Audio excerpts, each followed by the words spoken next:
नमस्कार दोस्तों, आज हम बात करेंगे भारत के एक ऐसे प्रधानमंत्री की जिनको उनके सरल व्यक्तित्व और उनकी सिंपलिसिटी के लिए जाना जाता है। जी हाँ, हम बात कर रहे हैं लाल बहादुर शास्त्री की। लाल बहादुर शास्त्री का जन्म 2 अक्टूबर 1904 को मुगल सराय वाराणसी में हुआ था।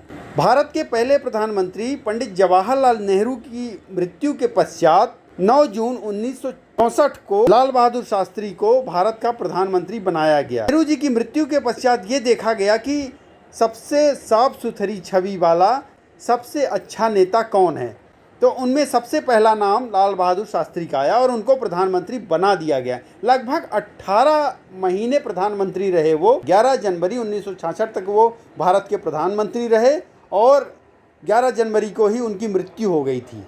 उनके प्रधानमंत्री कार्यकाल के दौरान भारत और पाकिस्तान का युद्ध हुआ, जिसमें पाकिस्तान को बहुत ही करारी शिकस्त मिली।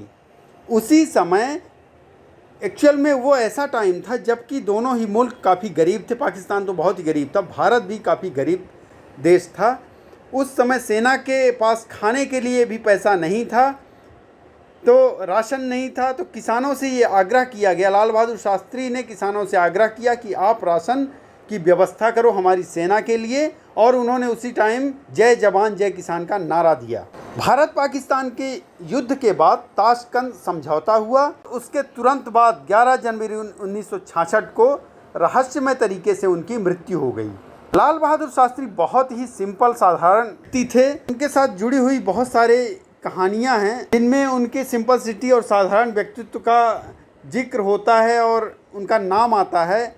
बताया जाता है कि उन्होंने एक कार खरीदी थी अपने प्रधानमंत्री बनने से पहले। जब वो भारत के प्रधानमंत्री बन गए तो जहाँ से उन्होंने कार खरीदी थी वो कंपनी सीधे आके उनके पास उन्होंने बोला, ऑफ़र दिया कि अब आप इस कार की EMI पे करने की आपको ज़रूरत नहीं है। अब आप कार, चूँकि आप भारत के प्रधानमंत्री हैं इसलिए ये कार आप रख सकते हैं। लेकिन उन्होंने साफ मना कर दिया, इनकार कर दिया। उन्होंने बोला कि नहीं, हम इसकी पूरी EMI एक एक पैसा चुकाएंगे और हम ये कार फ्री में नहीं रख सकते। उसी तरह से एक दूसरा किस्सा है, जब वो भारत के रेल मंत्री थे तब उन्होंने अपने घर में कभी किसी को ये नहीं बताया कि मैं रेलवे मिनिस्टर, उन्होंने ये बताया कि मैं रेलवे में नौकरी करता हूँ। तो एक बार उनकी जनसभा थी, कहीं रैली में संबोधित कर रहे थे वो, उनकी रैली थी, तो उनकी माताजी को पता चला, पास में ही घर के आसपास रैली थी, तो माताजी को पता चला। तो उनकी माताजी भी आई हुई थी रैली में कि आज उनका बेटा भी आएगा, रेलवे की रैली है कोई। तो उनकी माताजी आई, उनसे जब पूछा गया, लोगों को उन्होंने बताया कि आज हमारा बेटा भी आया हुआ है, रेलवे में नौकरी करता है। तो उन्होंने पूछा सिक्योरिटी ने कि भाई कौन है आप बेटा? तो उन्होंने बताया लाल बहादुर शास्त्री। लाल बहादुर शास्त्री के पास उनकी माँ को ले जाया गया तो उन्होंने बताया कि यही मेरा बेटा है। और जब लाल बहादुर शास्त्री जी से पूछा गया कि क्या ये आपकी माँ हैं, उन्होंने बताया और पास में बिठाया उनको। फिर तुरंत बाद, कुछ ही देर बाद उनको घर वापस समझाकर भेज दिया। इसके बाद उन्होंने सबको बताया कि मैंने इसलिए माँ को तुरंत भेज दिया अपने भाषण से पहले, क्योंकि कहीं अगर माँ को पता चल गया कि ये मंत्री है, मिनिस्टर है, तो फिर वो सिफारिश लेके आएंगी और मैं मना नहीं कर पाऊँगा। इतने साधारण थे लाल बहादुर शास्त्री कि कहीं छोटी छोटी चीज़ों को भी वो भांप लेते थे, समझते थे। 1965 में देश भुखमरी की समस्या से गुजर रहा था, तब उस समय शास्त्री जी ने वेतन लेना बंद कर दिया था। इसी दौरान अपने घर काम करने आने वाली बाई को भी उन्होंने काम पर आने से मना कर दिया था और घर का काम खुद करने लगे थे।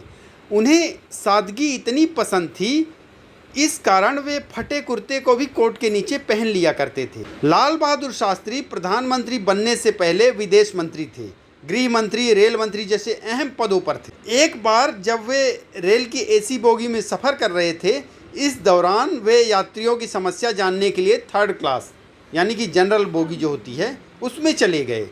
इसके बाद उन्होंने वहाँ की दिक्कतों को देखा और अपने PA पर नाराज़ हुए। फिर उन्होंने 3rd क्लास में सफ़र करने वाले पैसेंजरों को फैसिलिटी देने का फैसला लिया।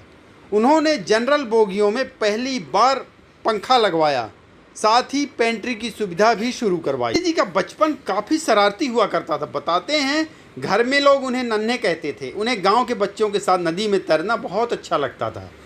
दोस्तों के साथ गंगा में तैरने भी जाते थे। बचपन में उन्होंने अपने साथ पढ़ने वाले एक दोस्त को डूबने से बचाया था। उन्हें कभी भी वीवीआईपी कल्चर पसंद नहीं आया। शास्त्री जी किसी भी प्रोग्राम में वीवीआईपी की तरह नहीं बल्कि आम आदमी की तरह जाना पसंद करते थे। प्रोग्राम में इवेंट ऑर्गेनाइजेशन उनके लिए तरह तरह के पकवान बनाते थे। वे उन्हें समझाते थे कि गरीब आदमी भूखा सोया होगा और मैं मंत्री होकर पकवान खाऊं। लाल बहादुर शास्त्री प्रधानमंत्री बनकर जब पहली बार काशी अपने घर आए तब पुलिस उनके स्वागत के लिए पहले से ही रिहर्सल कर रही थी। उनके घर तक जाने वाली गलियां काफ़ी सकरी थी, जिस कारण उनकी गाड़ी वहां तक नहीं पहुंच पाती। फिर रास्ता बनाने के लिए गलियों को चौड़ा करने का फैसला किया गया। जब यह बात शास्त्री जी को मालूम हुई तो उन्होंने इसके लिए मना कर दिया और उन्हें बोला कि किसी भी मकान को ना तोड़ा जाए, मैं पैदल ही घर जाऊंगा। ऐसे थे शास्त्री जी।